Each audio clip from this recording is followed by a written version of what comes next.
Bismillahirrahmanirrahim. Assalamualaikum warahmatullahi wabarakatuh.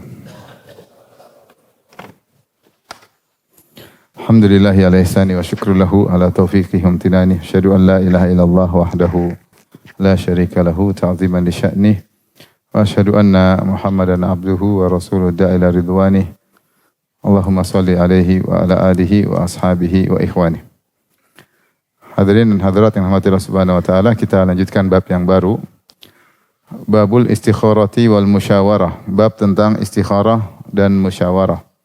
Istikharah yaitu maksudnya meminta pilihan terbaik kepada Allah Subhanahu wa taala dengan berdoa kepada Allah Subhanahu wa taala, yaitu koneksi antara seorang hamba dengan Tuhannya. Wal musyawarah maksudnya musyawarah, yaitu dia minta petunjuk kepada sesama manusia yang punya pengalaman untuk mengambil pendapat mereka untuk dipikirkan jadi bahan pertimbangan. Dan kita tahu bahwasanya manusia sepintar-pintarnya seorang pasti ada sisi yang dia tidak tahu ya. Jika dia merasa dirinya hebat, pintar, tidak ada salahnya dia bermusyawarah dengan orang lain, bisa jadi membuka wacana lain atau semakin memperkuat kepintarannya dengan mendengarkan pendapat-pendapat lain dari orang-orang yang berkompeten dalam hal tersebut. Maka dianjurkan seorang bermusyawarah sehingga dia bisa lebih tepat dalam mengambil keputusan, lebih tepat dalam mengambil pertimbangan. Meskipun dia sudah cerdas, sudah pintar, banyak pengalaman, tidak ada salahnya. Sebagian orang terkadang tidak mau musyawarah karena dia merasa pendapat orang lain semuanya salah, dia merasa dia yang hebat sendiri, itu menghalangi dia untuk musyawarah ya. Tidak ada salahnya dia bermusyawarah, apalagi itu hal yang baru, berbeda dengan hal-hal yang sudah sering dia lakukan, yang sudah dimusyawarahkan sebelumnya, yang dia sudah punya pengalaman sebelumnya, mungkin dia tidak perlu musyawarah lagi. Tetapi hal-hal baru yang dia belum pernah mencoba atau dia baru masuk dalam bab tersebut atau pintu tersebut, maka tidak ada salahnya dia bermusyawarah meskipun dia sudah ahli, karena bermusyawarah adalah sunnah Nabi sallallahu alaihi wasallam ya. Terlebih lagi istikharah. Istikharah tentu ini lebih penting lagi karena manusia cakupannya hanya sangat terbatas ya. Dia tidak tahu tentang apa yang terjadi di kemudian hari, dia tidak tahu yang terjadi di masa depan, dan betapa sering dia merasa suatu itu baik, justru itu adalah keburukannya, dan sebaliknya betapa sering dia merasakan atau berpendapat itu adalah buruk, ternyata itu kebaikan baginya. Makanya Allah berfirman, asa an takrahu syai'an wa huwa khairul lakum. Bisa jadi engkau membenci sesuatu ternyata baik bagimu. Wa asa an tuhibbu syai'an wa huwa syarrul lakum. Bisa jadi kau suka sesuatu ternyata buruk bagimu. Wallahu ya'lamu wa antum la ta'lamun. Allah yang tahu, kalian tidak mengetahui. Ini banyak terjadi dalam kehidupan kita. Kita menyangka itu baik ternyata buruk. Kita menyangka itu buruk ternyata ada banyak hikmah di balik keburukan tersebut. Dan Allah juga berfirman, fa in karihtumuhunna fa asa an takrahu syai'an wa yaj'alallahu fihi khairan katsira. Bisa jadi kalian membenci mereka, itu istri kalian, yaitu ada perkara yang kalian tidak suka. Tapi kata Allah, fa'asa an takrahu syai'an, bisa jadi kalian membenci sesuatu, wa yaj'alallahu fihi khairan katsiran. Namun ternyata di balik kebencian kalian Allah berikan banyak kebaikan, banyak kebaikan. Oleh karenanya, karena kita tidak tahu apa yang terbaik bagi kita ke depannya, maka hendaknya kita beristikharah, minta petunjuk kepada Allah Subhanahu wa taala. Maka orang yang terbaik adalah menggabungkan kedua-duanya, musyawarah dan istikharah. Hanya saja khilaf mana yang didahulukan, musyawarah dulu atau istikharah dulu. Yang jelas dua-duanya dikerjakan. Siapa yang sudah musyawarah, istikharah, dia tidak akan menyesal. Dia sudah melakukan usaha, sudah ikhtiar, sudah badrul asbab, sudah menempuh sebab-sebab keberhasilan. Kalau dia sudah musyawarah dan dia sudah istikharah, kemudian dia tenang melakukan sesuatu, apapun yang terjadi di balik itu pasti yang terbaik. Pasti yang terbaik, tidak usah dia ragukan. Yang penting dia sudah musyawarah dan sudah istikharah. Kemudian Al-Imam Nawawi rahimahullah seperti kebiasaan beliau membawakan ayat-ayat sebelum hadis. Beliau bawakan dua ayat di sini. Qala Allah Ta'ala, Allah berfirman, wa syawirhum fil amr. Ini perintah Allah kepada Nabi Muhammad SAW, wa syawirhum, wahai Rasulullah, bermusyawarahlah dengan mereka dalam perkara. Ini Nabi SAW yang kita tahu sangat cerdas, dan Nabi manusia spesial, dari kecerdasan sangat cerdas, dari bijak sangat bijak, dari sabar sangat sabar, pandangan beliau sangat jauh. Itu pun Allah suruh Nabi bermusyawarah dengan para sahabat. Oleh karenanya dalam banyak perkara Rasulullah SAW sering bermusyawarah selama tidak ada nas atau ayat dari Allah yang turun kepada Nabi secara khusus. Kalau tidak ada dalil maka Rasulullah SAW bermusyawarah. Seperti ketika dalam perang Badar Rasulullah bermusyawarah, dalam perang Uhud Rasulullah bermusyawarah, dalam perang Khandaq Rasulullah SAW bermusyawarah. Ketika Hudaybiyah Rasulullah tidak bermusyawarah. Kenapa? Karena ada perintah khusus dari Allah Subhanahu wa taala. Ketika perang Badar, Rasulullah SAW sampai di lokasi Badar, maka seorang sahabat bertanya, Rasulullah, ini tempat yang kau pilih ini, wahyu dari Allah atau hanyalah strategi dalam peperangan? Harb wal makidah. Kata Rasulullah, harb wal makidah. Ini hanya strategi dalam peperangan. Kata beliau, kalau ini bukan wahyu, apa tidak sebaiknya kita maju ke depan? Karena begini dan begini. Maka Rasulullah nurut, kita maju ke depan. Ketika ada yang memberi ide, Rasulullah SAW terima selama ide tersebut baik dan bagus, ya. Maka ini Rasulullah musyawarah. Demikian juga ketika perang Uhud. Rasulullah SAW bermusyawarah sebelum berangkat. Bermusyawarah dengan para sahabat. Sehingga ketika itu ada dua kubu besar. Ada pendapat para senior dan ada para pendapat junior.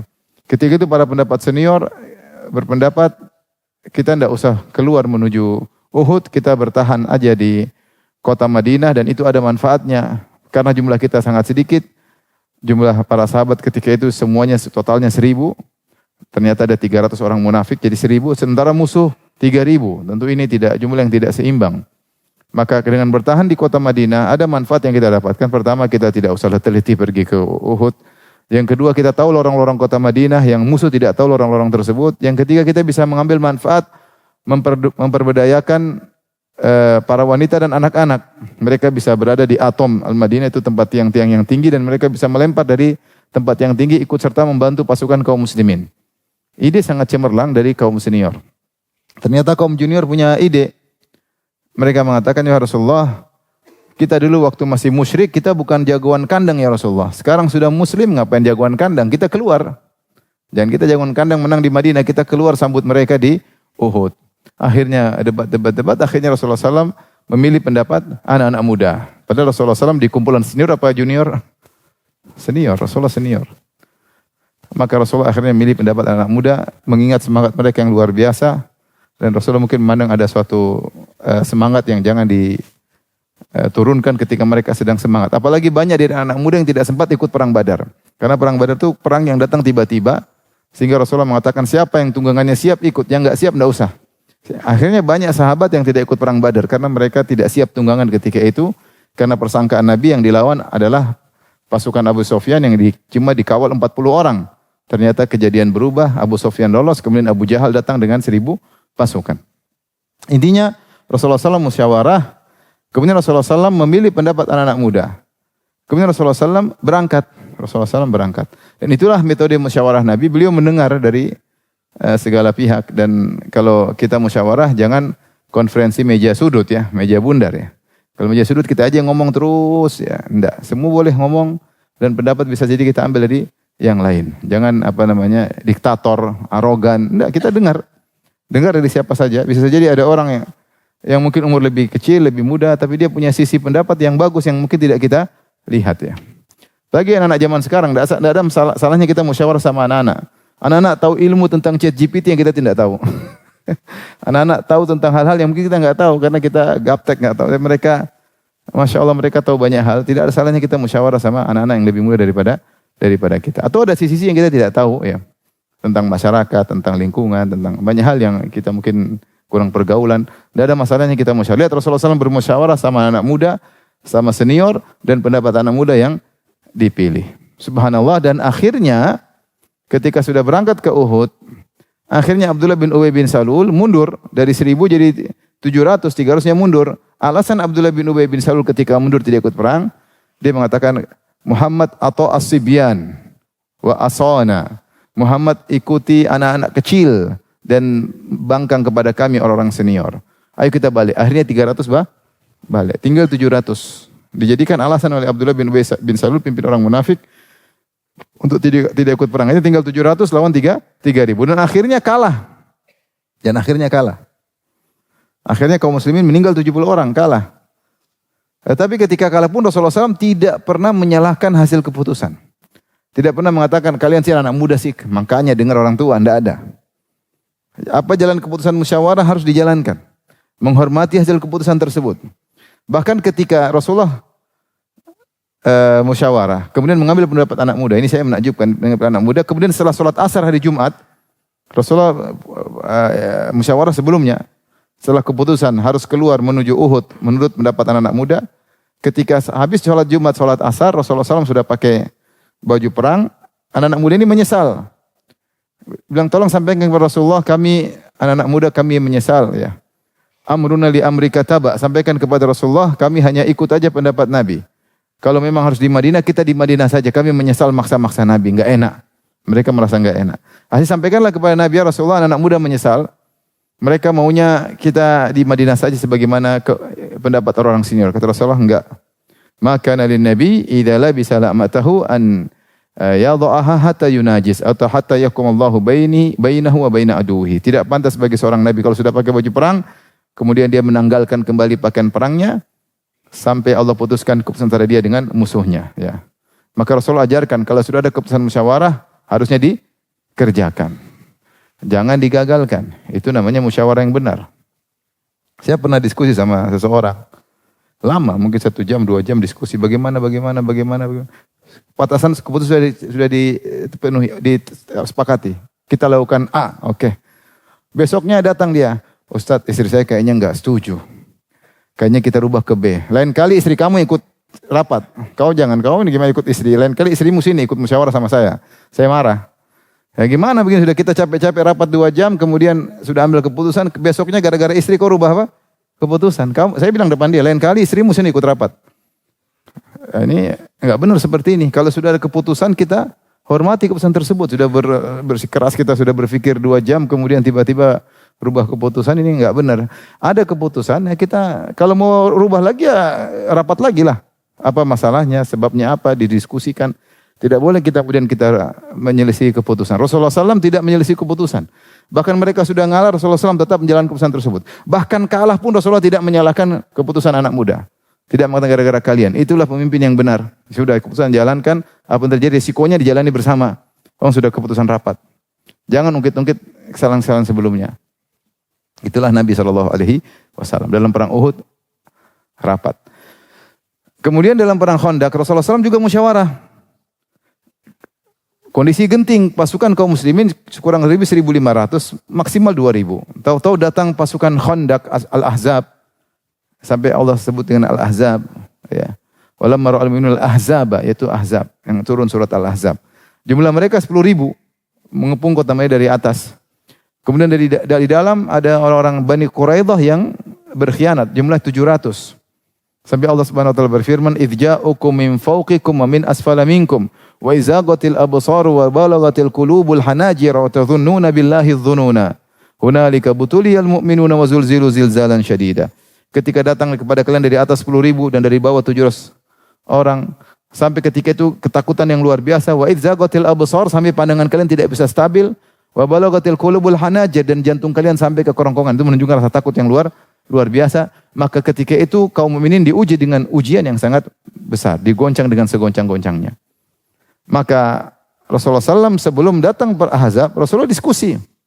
Bagaimana kita melawan mereka, jumlah mereka sangat banyak. Maka Rasulullah SAW realistis, beliau tidak berpikir untuk menyerang. Karena secara teori atau secara realita susah. 2.000 lawan 10.000, 1:5, bahkan lebih, ada 700 di dalam juga berkhianat. Khianat luar dalam. Maka ketika itu Salman Al-Farisi punya ide. Dia mengatakan, Rasulullah, kunna bi Faris, idha husirna khandaqna. Wahai Rasulullah, kami di Persia, kalau kami dikepung, kami bikin khandak supaya musuh tidak bisa masuk. Rasulullah bilang ide bagus, ini cara bertahan yang baik. Maka akhirnya Rasulullah SAW para sahabat gale khandak. Dengan panjang sekitar 5 meter, dengan dalam 5 meter. Dengan panjang lebar 5 meter, dalam 5 meter kurang lebih. Panjangnya khilaf, ada yang bilang 12 kilo, ada yang bilang 6 kilo, ada yang bilang 4 kilo, untuk menembungkan antara harrotain, harros syarqiyah, harros garbiyah, yaitu di antara 2 batu cadas. Karena kuda tidak bisa masuk lewat batu-batu cadas kota Madinah, mereka hanya bisa masuk lewat utara. Yang disebut dengan auratnya kota Madinah, bisa masuk dari utara. Dari selatan tidak bisa, karena di situ banyak pohon-pohon korma yang sangat berdekat-dekatan sehingga sulit untuk dilewati. Jadi satu-satunya jalan mereka pasti masuk lewat utara. Maka Rasulullah bikin khandak untuk menutupi areal utara, kerja keras. Mereka dalam waktu sepekan mungkin sudah masuk. Maka kerja keras Rasulullah bagi tugas. Galilah 5 meter dalam, 5 meter lebar. Kenapa 5 meter? Karena kuda nggak bisa loncat kalau 5 meter. Kuda Arab kalau dia lari benar-benar bisa 8 meter loncat, tapi itu susah. Kalau kuda kita mungkin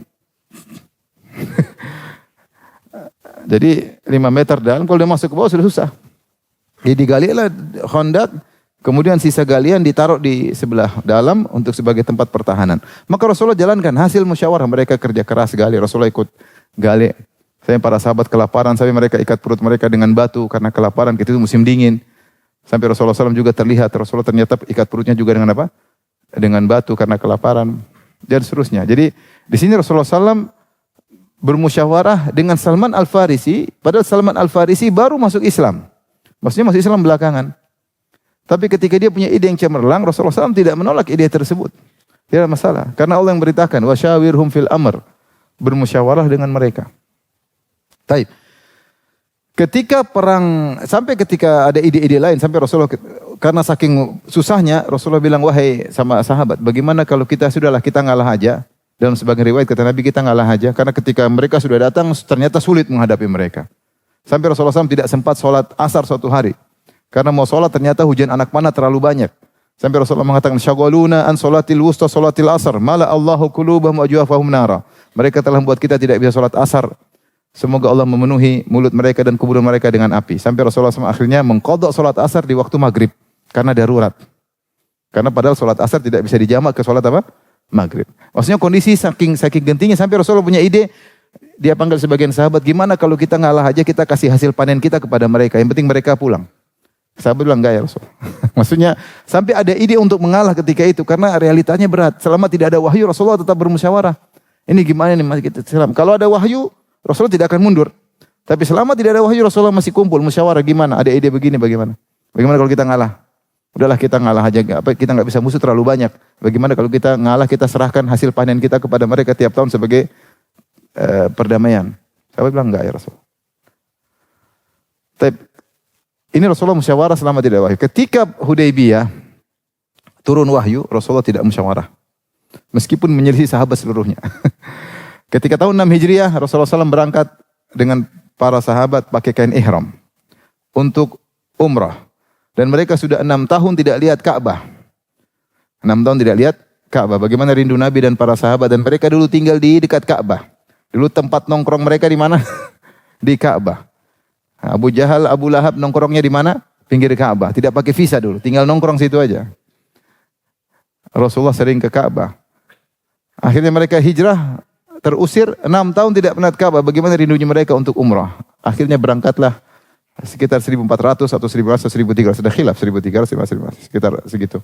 Berangkat ingin umrah, tidak ingin perang. Tahu-tahu sudah sampai di Hudaybiyah, kurang lebih 25 kilo lagi atau 20 kilo sampai di Ka'bah. 20 kilo lagi, sudah dari 400 kilo jalan.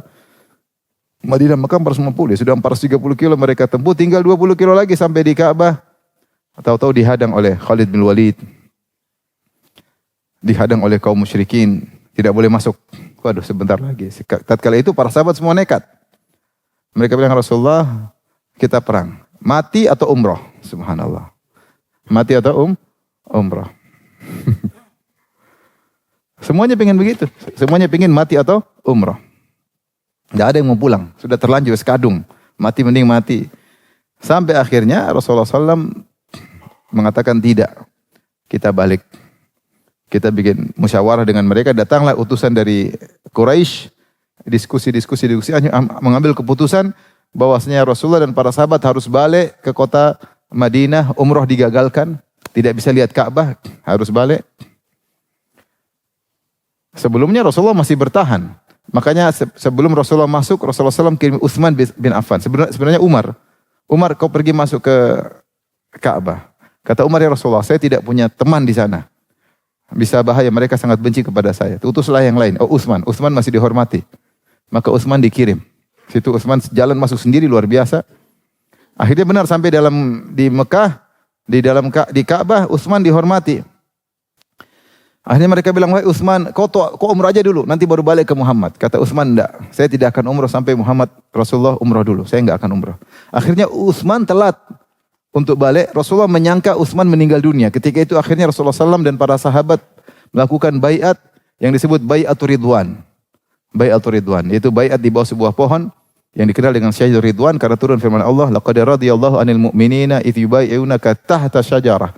Sungguh Allah telah ridha, yaitu Allah telah memberikan ridwannya kepada kaum mukminin ketika mereka membaiat engkau di bawah sebuah pohon. Itu baiat untuk siap mati. Maka semua baiat, akhirnya Rasulullah mengatakan, ini tangan Utsman membaiat kepadaku. Mereka siap mati untuk membela Nabi SAW. Akhirnya terjadi perundingan, akhirnya semua berubah. Keputusan yang terjadi bersama Suhail bin Amr, bahwasanya kaum muslimin harus pulang, gagalkan umrah dan boleh umrah tahun depan lagi bulan Dzulqa'dah tahun 7 Hijriah. Dan tahun depan kalau umrah pun harus hanya 3 hari saja. 3 hari di Mekah, habis itu pulang. Hanya berkesempatan di dalam Mekah selama 3 hari, habis itu pulang. Peraturan berikutnya, jadi umrah gagal, pulang, umrah tahun depan. Peraturan berikutnya, kalau ada orang Islam yang kabur dari Mekah, karena banyak orang Islam yang terhalangi, mustad'afin yang lemah yang tidak bisa hijrah. Tidak bisa hijrah ke Madinah. Kalau ada mereka yang kabur ke kota Madinah, harus dikembalikan. Tapi kalau ada orang yang kabur dari Madinah menuju Mekah tidak boleh dihalangi. Biarin dia gabung sama penduduk Mekah. Wah, ini sahabat juga ini menjengkelkan ya. Kalau ada yang kabur dari Mekah untuk gabung ke Madinah, harus dikembalikan. Kalau ada yang kabur dari Madinah menuju Mekah, dikembalikan tidak? Tidak boleh. Ini di antara syarat yang tidak menyenangkan. Sudah suruh pulang, suruh gagal, tidak menyenangkan. Ketika mereka tanda tangan, tiba-tiba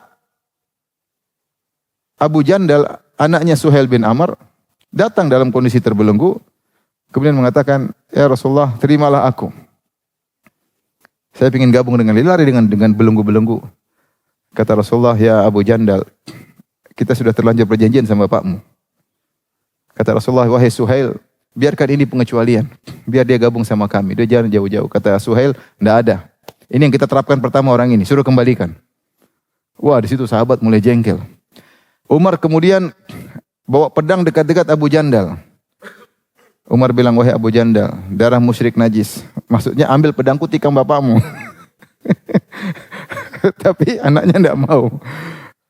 Kata Umar, saya ingin dia ambil pedangku, dia tikam bapaknya, selesai urusan. Darah musyrik najis, ingat ya, najis. Tapi ternyata tidak. Subhanallah, Suhail bin Amr akhirnya masuk Islam nanti di kemudian hari. Allahu Akbar.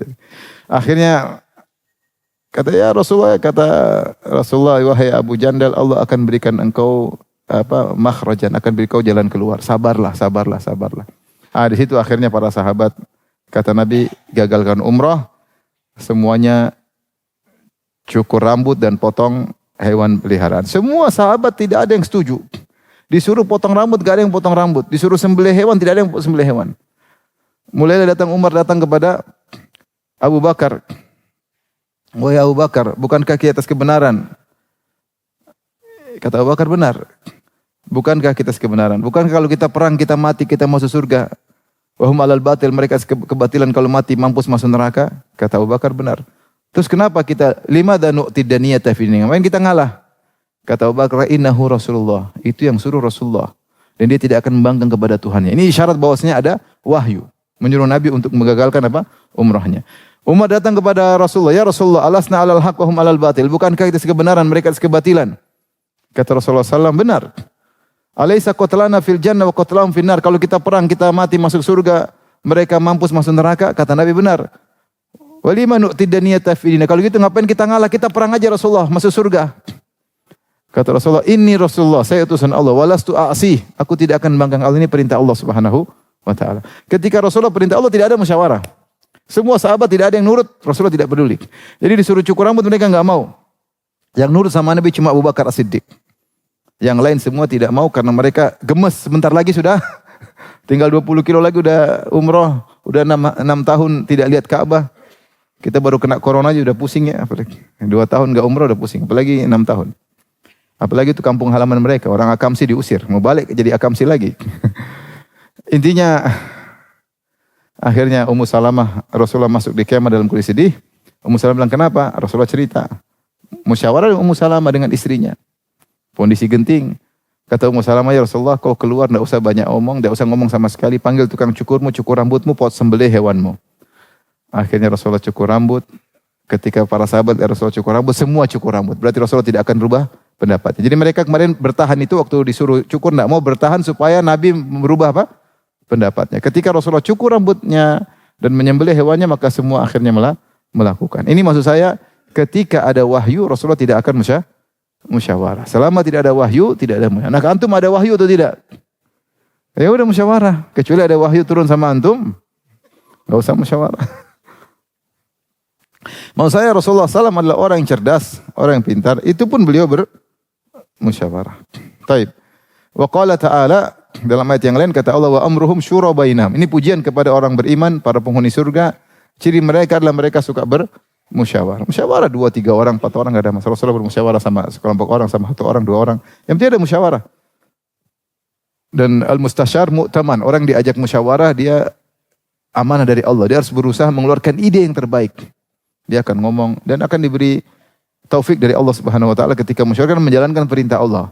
Wasyawirhum fil amr. Maka tidak ada masalah kita musyawarah meskipun hanya 5 menit, 10 menit untuk menjalankan sunnah Nabi SAW dan menjalankan perintah Allah akan diberkahi. Setelah itu apalagi kita gabung dengan istikharah, maka tidak ada penyesalan setelah itu. Apapun yang terjadi itu pasti yang terbaik. Mungkin kita enggak bisa tahu hikmahnya cepat, mungkin nanti di lambat laun kita akan tahu hikmahnya cepat atau lambat. Taib ayatasyawaruna bainahum fihi, yaitu mereka kaum mukminin sering bermusyawarah. Kemudian kita masuk pada hadis dari Jabir radhiyallahu taala anhu, qala kana Rasulullah sallallahu yu'allimuna al-istikharata fil umuri kulliha. Adalah Nabi sallallahu alaihi wasallam mengajarkan kami istikharah, yaitu doa istikharah untuk melakukan istikharah fil umuri kulliha, dalam segala urusan. Di sini umum, urusan akhirat, urusan duniawi, ya, istikharah. Dan istikharah adalah perkara-perkara yang kita butuh pilihan, kita bingung. Kalau mau sholat subuh enggak usah istikharah. Sholat enggak ya? Wajib sholat subuh, enggak usah istikharah. Ya. Yang perlu istikharah misalnya kita mau umroh sekarang atau bulan depan, itu waktu kita pilih butuh istikharah misalnya. Ini butuh istikharah. Umrohnya baik. Kita tidak istikharah tentang umrohnya, karena umroh baik. Tapi apakah kita berangkat sekarang atau tidak? Atau terkadang kita mau umroh ternyata ada kebutuhan keluarga yang mendesak kita umroh atau kita bantu mereka. Ini perlu apa? Istikharah. Jadi istikharah tidak dilakukan pada perkara-perkara yang wajib, pada sunnah-sunnah yang jelas. Tetapi yang terkait dengan sunnah-sunnah tersebut, misalnya kapan berangkatnya, dengan siapa jalannya. Seperti kita haji tetap haji. Tapi dengan travel mana, siapa yang menjadi teman kita ketika haji, nah itu perlu istikharah. Perlu istikharah, perlu musyawarah. Kalau hajinya ya haji, enggak usah istikharah haji atau tidak. Tapi travel mana atau kepada siapa teman kita yang menemani kita perlu istikharah. Demikian juga umrah misalnya, ya, misalnya seperti itu. Nuntut ilmu jelas afdal, tapi mungkin kalau kita perlu istikharah, ada 2 ustadz ngajar buku yang sama, saya pilih ustadz yang mana, itu mungkin perlu istikharah seperti itu. Jadi istikharah adalah dilakukan pada perkara-perkara yang butuh pilihan. Dan mencakup perkara akhirat dan juga perkara duniawi. Perkara duniawi, beli atau tidak, kita istikharah, enggak ada masalah. Karena di sini kata Jabir fil umuri kulliha. Rasulullah menyuruh kita istikharah dalam segala urusan. Menunjukkan kita ini lemah, kita enggak tahu kebaikan kita di mana. Betapa sering kita lihat sesuatu itu baik, ternyata buruk bagi kita. Betapa sering kita lihat itu buruk, ternyata baik bagi kita. Kita enggak tahu. Oleh karenanya, karena kita ini lemah, tidak tahu apa yang terjadi detik kemudian, 1 jam kemudian, tahun kemudian. Kita enggak tahu. Maka tentunya yang terbaik adalah kita serahkan kepada Allah. Agar Allah yang pilihkan buat kita. Termasuk perkara-perkara dunia. Mau beli mobil, beli atau tidak, istikharah. Ya, misalnya. Apalagi mau kawin, istikharah. Jadi tidak istikharah ya. Kalau antum ngelamar akhwat, antum udah hati udah cocok nih. Apa yang kurang? Hafidhah, cantik, masih muda, kaya raya. Apa lagi? Apa yang antum inginkan coba? Lengkap semua. Sementara antum tua, jelek, hitam, lengkap. Apalagi mau istikharah? Tidak perlu istikharah. Tapi antum tetap suruh istikharah. Kamu istikharah, saya istikharah. Suruh istikharah dua-duanya. Karena enggak tahu. Kelihatannya secara pandangan kasat mata ini sudah paling top. Kita yang diuntungkan, dia yang dirugikan. Sebenarnya kan gitu kan.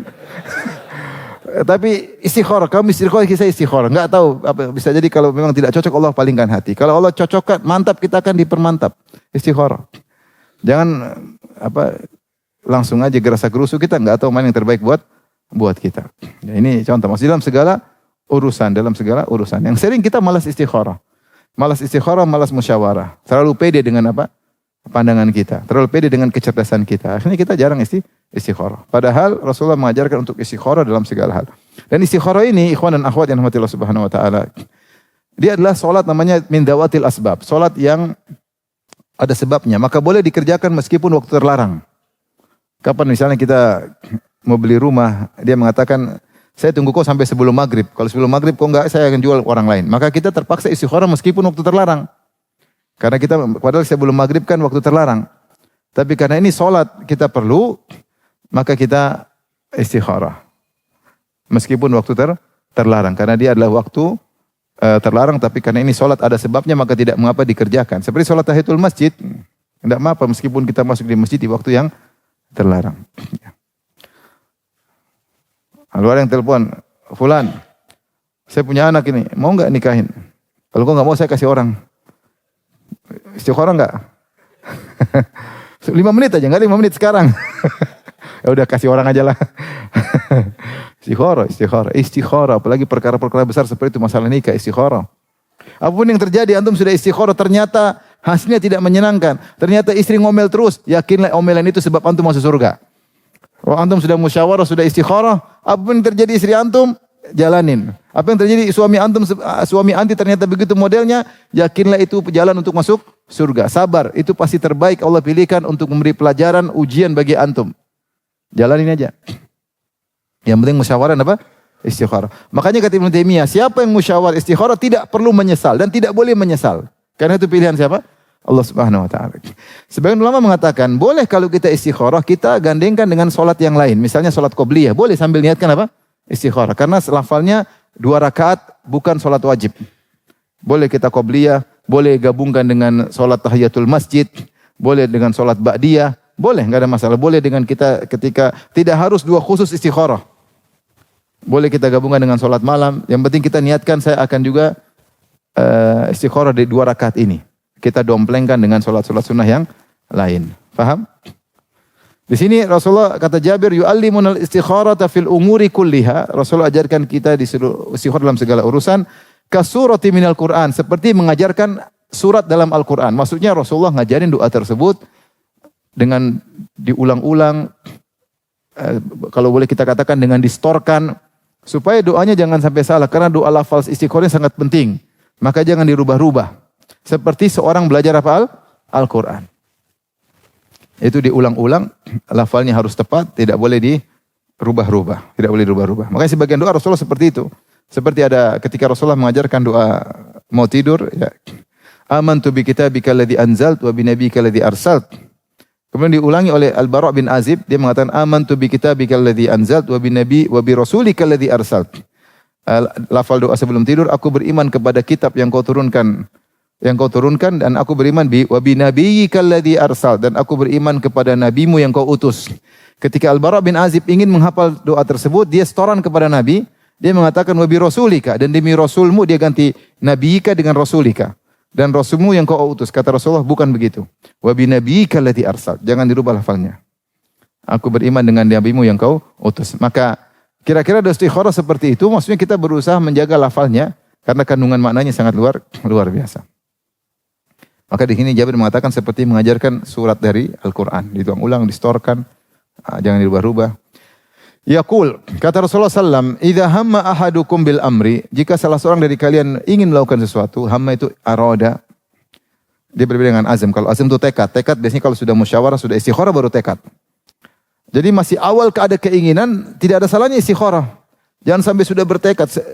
Tidak harus tunggu tekad kuat. Sebelum tekad kuat tidak ada masalahnya kita istikharah. Jadi kita tidak terlalu terikat. Kapan tidak baik Allah langsung palingkan. Kapan baik Allah akan mantapkan. Dan istikharah boleh berulang-ulang. Istikharah boleh berulang-ulang. Seperti ketika Abdullah bin Zubair radhiyallahu anhu ketika Ka'bah diserang oleh Hajjaj bin Yusuf Ats-Tsaqafi kemudian terbakar, Ka'bah rusak. Maka waktu itu Abdullah bin Zubair istikharah 3 kali, baru kemudian ngambil keputusan Ka'bah dibangun kembali. Tapi dia istikharah 3 kali. Radhiyallahu ta'ala anhu. Taib, idza hamma ahadukum bil amri, jika salah seorang dari kalian ingin melakukan sesuatu duniawi atau ukhrawi, falyarka rak'ataini min ghairil fardhah, maka salatlah 2 rakaat tapi bukan salat wajib. Maka tidak boleh istikharah didomplengkan dengan salat wajib. Domplengkan salat subuh enggak, tapi dia didomplengkan boleh dengan salat apa? Sunnah, atau dia salat sunnah khusus boleh. Misalnya tadi kita enggak ada apa-apa, enggak lagi tidak qobliyah, lagi tidak ba'diyah, salat langsung 2 rakaat. Kapan saja waktunya. Kecuali keputusannya bisa ditunda, kalau bisa jangan salat waktu terlarang. Tapi kalau keputusannya harus segera, meskipun waktu terlarang kita boleh salat apa? Istikharah. Tsumma liyaqul, kemudian dia berkata, ini khilaf di kalangan para ulama, doa istikharah kapan dibaca? Apakah setelah salat Assalamualaikum warahmatullahi wabarakatuh baru angkat tangan berdoa, ataukah ketika tasyahud sebelum salam? Ada khilaf di kalangan para ulama. Ibn Taimiyah dan Ibnu Qayyim condong pada pendapat bahwasanya doa istikharah dibaca sebelum salam. Jadi dia baca ketika sedang tasyahud sebelum salam, karena itu waktunya berdoa. Dia takhayyar minad du'ai ma syaa. Hendaknya dia memilih doa yang dia sukai.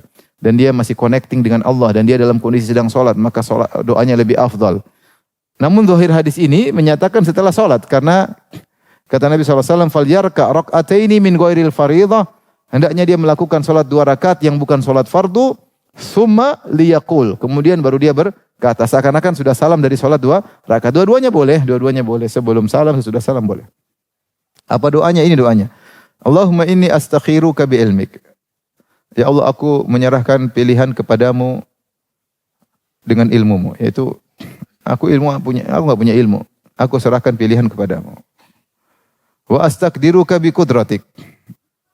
Dan aku meminta kekuatan dengan kekuasaanmu. Wa as'aluka min fadlikal azim. Dan aku meminta karuniamu. Di sini ada permintaan tentang ilmu, kudrah, dan karunia. Karena kalau Allah pilih, belum tentu, kalau Allah enggak kasih kita kemampuan, kita belum tentu bisa melakukan. Benar atau tidak? Kita lemah. Secara ilmu lemah, kekuatan juga lemah. Kita ini lemah sekali. Manusia sangat lemah. Tercipta dari air mani, tidak bisa apa-apa. Mimma'in, khuliqa mimma'in dafiq. Tercipta dari air yang memancar. Mimma'in mahin, dari air yang hina. Air mani tersebut kalau disemprot pakai air, masuk ke selokan, sudah selesai. Enggak ada nilainya. Tiba-tiba, khalaqal insana min nutfatin fa idza huwa khasimun mubin. Manusia diciptakan dari air mani yang hina, tiba-tiba dia bisa berbicara, tiba-tiba dia bisa berdebat. Semua yang kasih Allah Subhanahu wa taala. Maka kita ingat, kita ini sangat lemah. Tidak bisa apa-apa. Maka kekuatan tidak ada, ilmu juga cetek, terbatas. Enggak tahu apa yang terjadi. Enggak tahu ternyata di samping kita musuh kita, teman dekat kita ternyata musuh kita, ternyata teman dekat kita pengkhianat, kita enggak ada yang tahu. Enggak tahu apa yang terjadi dengan diri kita di kemudian hari, terjadi pada anak kita, pada keluarga kita enggak ada yang tahu. Enggak ada yang tahu. Enggak ada yang tahu tentang usaha kita apa yang terjadi setelah ini. Yang tahu hanya Allah Subhanahu wa taala. Maka kita akui dari sisi ilmu kita kurang. Kemudian dari sisi kekuasaan kita enggak punya kemampuan dan kita berharap karunia Allah. Maka kita minta di sini, Allahumma inni astakhiruka bi ilmik. Aku minta pilihan darimu. Wa astaqdiruka bi qudratik.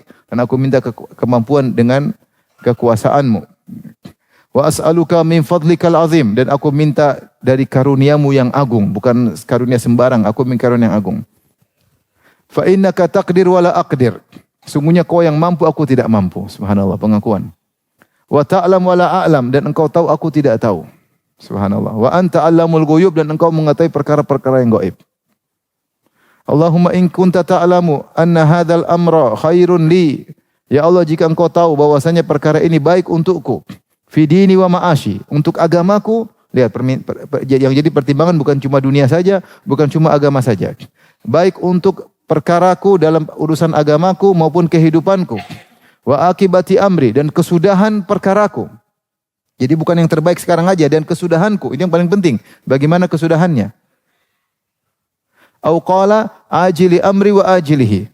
Atau ini baik untuk perkara dekatku maupun yang jauh. Faqdurhu li wa yassirhu li. Maka mudahkanlah urusan, maka takdirkanlah kepadaku dan mudahkanlah untukku. Tsumma barik li fi, kemudian berkahilah aku pada perkara tersebut. Wa in kunta ta'lamu anna hadzal amra, itu dia sebutkan. Ya Allah, kalau kau tahu perkara ini, dia sebutkan. Ya Allah, kalau kau tahu perkara ini, yaitu menikahi si fulana, baik bagiku. Atau sebaliknya, ya Allah, jika kau tahu bahwasanya menceraikan fulana, baik bagiku. Nah, disebutkan. Ya Allah, jika kau tahu bahwasanya membeli mobil ini baik bagiku. Ya Allah, jika kau tahu membeli rumah ini baik bagiku. Ya Allah, jika beli usaha ini baik bagiku. Sebutkan apa hajatnya. Ya. Baik bagiku dalam fidini wa ma'ashi, dalam agamaku dan kehidupanku. Wa akibati amri, dan kesudahan perkaraku. Au ajili amri wa ajilihi, dekat atau yang jauh. Faqdur huli, maka takdirkanlah untukku, wa yassir huli, kemudian mudahkan untukku, summa barik li fi, kemudian berkahilah aku dalam perkara tersebut. Wa in kunta ta'lamu anna hadzal amra syarrun li, kalau kau tahu perkara ini, dia sebutkan menikahi tersebut atau menceraikan tersebut atau membeli mobil ini atau membeli tanah ini misalnya. Syarrun li, buruk bagiku, fi dini wa ma'ashi, terkait dengan agamaku dan kehidupanku, wa akibati amri, dan kesudahan urusanku, au qala ajili amri wa ajilihi, atau ternyata buruk bagi perkara dekatku maupun perkara jauhku, cepat atau lambat buruk bagiku, fasrifu anni, maka palingkanlah dia dariku. Wasrifni anhu, dan palingkan aku darinya, yaitu jauhkan aku darinya. Waqdur liyal khaira, dan takdirkanlah kepadaku kebaikan haitsukan, dimanapun kebaikan itu ada. Summa ardini bihi, kemudian jadikan aku ridho dengan keputusanmu. Qala yusammi hajatahu, rawahul Bukhari. Dan ketika dia menyebut tadi, dia sebutkan hajatnya. Itulah doa istikharah. Ada yang mengatakan baca sebelum salam, ada yang mengatakan setelah apa? Salam. Antum berusaha hafal doa ini. Kalau sering kita ada masalah, kita doa dengan doa tersebut. Karena kita lemah, kita enggak tahu bagaimana yang terbaik terkait dengan agama kita, dengan duniawi kita, kemudian terkait dengan masa depan kita, kita enggak tahu sama sekali. Innaka anta alamul ghuyub, engkau lah yang mengetahui hal-hal yang gaib. Maka siapa yang sudah sholat istikharah, kalau dia belum tenang, dia boleh ulangi. Dia belum tenang, dia boleh ulangi. Dan tidak harus tunggu mimpi. Bahkan ada yang mengatakan menanti datangnya mimpi bid'ah, karena tidak ada Rasulullah sebut tentang mimpi sama sekali. Tetapi para ulama seperti Syekh Utsaimin yang mengatakan ada kecenderungan ke situ, ada kecenderungan. Kok saya cenderungnya enggak cocok ya? Kok saya cenderungnya cocok ya? Kok saya cenderungnya kayaknya enggak nyaman mau beli. Nah, itu berarti ada tanda. Pokoknya hati, kita ikuti hati, kata hati. Kurang pas sholat lagi. Enggak harus diulang-ulang sholat sampai ada kecenderungan hati. Kalau ada kecenderungan, laksanakan kecenderungan tersebut. Jangan lupa sertakan dengan musyawarah. Ada yang mengatakan musyawarah dulu, baru terakhir Allah kasih keputusan. Ada yang mengatakan istikharah dulu, baru musyawarah. Walau Allah lebih condong, mending musyawarah dulu, baru apa? Istikharah. Sehingga keputusan terakhir di tangan Allah Subhanahu Wa Taala. Lihat kecenderungan hati di situ. Kalau baik, Allah akan mudahkan. Ada kecenderungan, kalau buruk Allah akan jauhkan. Tiba-tiba jadi enggak suka. Hati mudah sekali berubah. Tadinya senang sama cewek itu, tiba-tiba kok ternyata enggak cantik ya. Berubah hati. Padahal mata kita dirubah sama Allah Subhanahu Wa Taala. Hati bisa berubah. Tadi tertarik, tiba-tiba enggak tertarik. Makanya orang Arab Badui ditanya, bima arafta rabbak, dari mana kau tahu ada Rabbmu? Kata dia, bi naqdil azaim wa sarfil himam. Saya tahu ada Tuhan, kenapa? Bi naqdil azaim, tadi saya punya azimah, tekad, tiba-tiba batal keinginanku. Wa sarfil himam, tadinya punya semangat, tiba-tiba Allah palingkan. Berarti ada Tuhan yang mengatur hatiku. Ada Tuhan yang mengatur hatiku. Ternyata hatiku tidak bisa saya atur sendiri. Tiba-tiba kok bisa berubah? Ada Tuhan yang mengatur apa? Hati. Nah, caranya dengan istikharah. Caranya dengan istikharah. Maka kalau ada kecenderungan hati, maka lakukan kecenderungan tersebut. Adapun mimpi tidak bisa dipatokan, bisa jadi mimpi, bisa jadi enggak mimpi. Kalaupun mimpi, bisa jadi mimpi dari Allah, bisa jadi mimpi. Karena mimpi ada 3 kata Nabi. Bisa jadi tanda dari Allah, bisa jadi hanyalah hadithu an-nafs, diobrol-obrolin kemudian kebawa mimpi. Yang ketiga dari setan, Kita enggak tahu mana mimpi model kita, model yang mana. Dari Allah bisa jadi. Bisa jadi hadisnya kita siang ngobrol kebawa mimpi. Ngobrol poligami, tahu-tahu tidur dipentung sama istri dalam mimpi. Ternyata hanya apa? Hanya mimpi, pembicaraan yang terbawa dalam tidur. Atau dari setan yang datang bikin rasa takut, bikin khawatir, mimpi yang tidak. Mimpi yang tidak, maka tidak bisa menjadi patokan. Jadi patokan. Ada kawan dari Arab Saudi telepon saya, dia bilang, Firanda, saya mimpi diserang oleh macan. Bagaimana ini? Emang kenapa? Saya ada masalah sama seorang namanya Namir. Namir itu dalam bahasa Arab artinya macan. Orang itu yang masalah namanya apa? macan. Saya punya harta yang saya ambil dari dia, dia mengaku itu punya dia. Ternyata saya mimpi, dalam mimpi saya diserang macan. Apakah saya salah sama dia? Ini isyarat dari Allah bahwasanya jangan kau serang dia karena kau akan diterkam macan karena kebetulan namanya macan. Saya bilang mimpi bisa, tapi itu bukan patokan. Kau diskusi sama ulama tentang kasus yang kau hadapi benar atau tidak. Kalau benar kau lanjutkan, kalau tidak benar jangan coba-coba. Tapi kalau kebenaran lanjutkan, mimpi abaikan. Yang penting kau benar-benar di atas kebenaran. Tapi kalau kau di kebatilan jangan coba-coba. Bisa jadi macan menyerangmu. Azan ya. Oleh karenanya ini anjuran dari Nabi SAW agar kita senantiasa serahkan urusan kepada Allah dan istikharah tidak harus tunggu mimpi. Yang penting ada ketenangan hati maka kita lakukan. Dan kita harus biasakan istikharah dalam segala perkara. Sering-sering menggantungkan urusan kepada Allah Subhanahu wa taala. Benar kita boleh langsung doa, tapi kalau bisa dimulai dengan salat itu lebih baik. Adapun wanita haid, maka kalau mereka tidak bisa salat, mereka cukup doa tanpa harus salat. Karena mereka beruzur untuk salat, kalau ada masalah yang harus mereka hadapi, mengambil keputusan, maka para wanita haid ini boleh langsung doa tanpa harus salat. Adapun kita kalau bisa salat, karena doa itu adalah paket dari salat. Dia menjadi afdal ketika menjadi paket dari salat. Demikian wabillahi taufiq wal hidayah. Assalamualaikum warahmatullahi wabarakatuh.